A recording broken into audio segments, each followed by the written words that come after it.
Hello friends, welcome back to my YouTube channel. So today we are going to learn rearrangement of sentences. That is one of the most important topics of bank exams.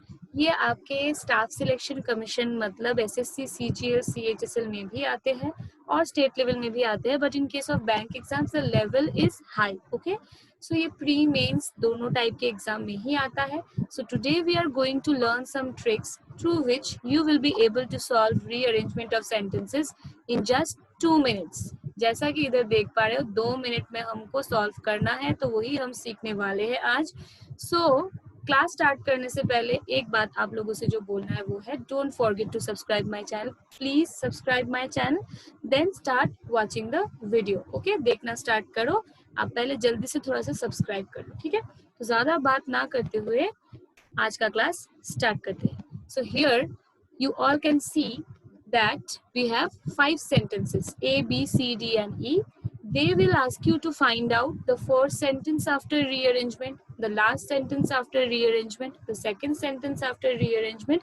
That means you have to rearrange these sentences and then answer the questions. Okay, like this they will ask you 5 questions. 5 questions means 5 marks. Okay, तो 5 marks अगर score करना है तो हमको जल्दी से जल्दी solve करना होगा, क्योंकि 20 मिनट्स टाइम लिमिट होता है प्रीलिम्स में. 20 मिनट्स के अंदर अंदर मतलब आपको अंदर अंदर बहुत सा 30 क्वेश्चन सॉल्व करना है. तो 30 क्वेश्चन में 5 मार्क्स में अगर 10 मिनट गवा दोगे तो बाकी का कब करोगे. इसलिए you have to solve this section within 2 minutes, 2 to 3 minutes. Okay, तो जल्दी से हम सीख के आते हैं कि हमको कौन सा ट्रिक अप्लाई करना है यहाँ पे, फिर हम इसको सॉल्व करेंगे. एंड ये वाला जो देख पा रहे हो sentences, these 5 sentences are from an article of the Hindu. Okay, ये मेरा कंटेंट है नहीं, मतलब ये जो आर्टिकल देख पा रहे हो ये हमने नहीं लिखा है, ठीक है. बट ये जो ट्रिक देखोगे ये हमारा ट्रिक है. ओके, चलो स्टार्ट. यहाँ पे देख पा रहे हो पास्ट, प्रेजेंट, फ्यूचर, ये क्या है थोड़ा सा समझते हैं. For example sentence number A में आपने देखा है was doing. Okay, sentence number B में एक सेंटेंस है where you have the thing has done. Okay, in C you have will do. Okay, in D you have did. Okay, and in E you have is doing. Okay, so at first you have to understand the tense of these things. At first we have was doing, that means past continuous, that means it is a sentence of past. Okay, has done, ये हो गया, ये है हमारा present perfect tense, तो ये क्या है, it is a sentence of present. Okay, will do, clearly it is a sentence of future. Okay, did, it is a sentence of past. is doing, ये present continuous tense है, तो ये हो गया present. Okay, तो मैंने इतना क्यों बोला, क्योंकि sequence होना चाहिए. At first you will place the sentences of past, then the sentences of present, then the sentences of future. Okay, ये जो future वाला sentence है ये लास्ट में आएगा. तो आप अगर यहाँ पे जो मैंने एग्जाम्पल दिया है इसको ध्यान से देखोगे तो यहाँ पे सेंटेंस नंबर डी और सेंटेंस नंबर ए जो है पास्ट है. तो मतलब क्या समझ में आता है हम लोग को, यहाँ से हम लोग देख पा रहे हैं कि डी ए या तो ए डी हमारा फर्स्ट सेंटेंस होगा, डी ए और A D. Okay, next present sentence, ये प्रेजेंट का सेंटेंसेस कौन कौन है, सेंटेंस है हमारा ई और कौन है बी. ई और बी में से कंपेयर करोगे तो या तो ई बी या तो बी ए जो है ये नेक्स्ट पेयर होगा. और last sentence will be the sentence of future, that means C. Clear हुआ सबको. तो आप यही चीज को अभी नेक्स्ट मतलब जो हम सॉल्व करने वाले हैं वहां पे हम अप्लाई करेंगे. लेकिन अप्लाई करने से मतलब सॉल्व करने से पहले हम थोड़ा सा और 2 कॉन्सेप्ट अभी सीखने वाले हैं. फर्स्ट जो कॉन्सेप्ट अभी सीखोगे that is a concept of common words. Okay, common words, common words क्या होता है थोड़ा सा शांति से हम लोग सीख लेते हैं. Common words, for example in sentence number A you have a word airlines. Okay, and again in sentence number E you have the same word with the airlines. Okay, so common word क्या है हमारा, ये जो airline है ये common word है. So maximum 99.99% cases में क्या होता है कि common words एक के बाद एक आ जाता है. that means यहाँ से जो आइडिया आपके पास में आएगा ए के बाद में ई आएगा. ओके, गया हमारा सेकेंड कॉन्सेप्ट. और लास्ट कॉन्सेप्ट क्या है, होल एंड पार्ट। ये वाला क्या चीज है थोड़ा सा समझते हैं हम लोग। मतलब क्या है, हम क्या बोलना चाहते हैं कि सबसे पहले होल वाला सेंटेंस आता है, फिर उसका पार्ट आता है। क्या बोला हमने, थोड़ा समझते हैं। एक सेंटेंस में आपने देखा है वर्ल्ड बोला है, एक सेंटेंस में आपने देखा दिल्ली बोला है, दिल्ली के बारे में कुछ बोला, और एक सेंटेंस में आपने देखा इंडिया बोला। तो सीक्वेंस क्या होना चाहिए, एट फर्स्ट सबसे बड़ा वाला आएगा, दैट मीन्स होल आएगा, तो वर्ल्ड आएगा, ओके। उसके बाद उसका पार्ट आएगा, उससे थोड़ा छोटा वाला आएगा, दैट मीन्स इंडिया आएगा, और उसके बाद इसका पार्ट मतलब दिल्ली सबसे छोटा वाला आएगा, ठीक है। तो होल और पार्ट को फॉलो करके भी सेंटेंसेस का सीक्वेंस आ सकता है। So these are our 3 concepts through which we will be able to solve this rearrangement in 2 minutes. Okay, तो जल्दी से जल्दी सबसे पहले हमको क्या करना है, पास्ट, प्रेजेंट और फ्यूचर का सेंटेंस ढूंढना है। तो ध्यान से देखोगे तो सेंटेंस नंबर डी में जल्दी से चले आओ। सेंटेंस नंबर डी में आप लोग देख पाओगे विल है, विल है मतलब it is a sentence of future, हो गया काम। डी के नीचे ई है, ई में डिड है तो ये पास्ट है। सी, सी में क्या बोला है, सी में देखो बोला है हैड लर्न, हैड लर्न मतलब ये भी हो गया पास्ट परफेक्ट, तो ये पास्ट है, ठीक है। क्या बोला है, बी में बोला है has vowed, has since vowed मतलब यहाँ पे हैज ये प्रेजेंट परफेक्ट है, तो ये प्रेजेंट है, ठीक है। और फर्स्ट वाला सेंटेंस में जाके देखो last week announced, last week announced मतलब ये हो गया हमारा पास्ट, सिंपल पास्ट मतलब ये हो गया हमारा पास्ट सेंटेंस, पास्ट का सेंटेंस, ठीक है।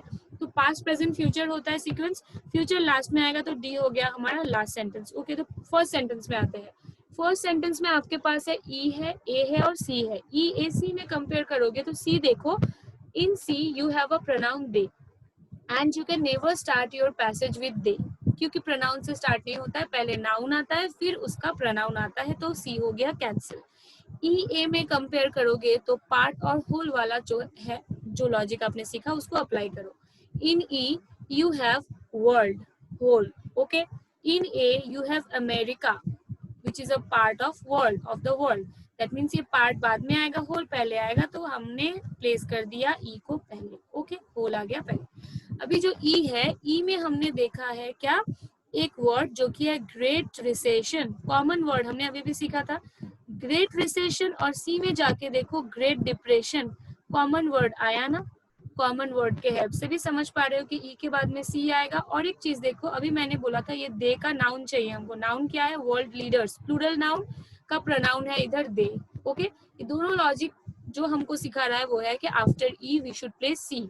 पास्ट का और एक ही सेंटेंस बाकी है ए, तो वो ठीक इसके बाद में आ जाएगा। Past complete, future complete, present का एक ही सेंटेंस है बी, हो गया हमारा काम खत्म। और answer is E C A B D, clear.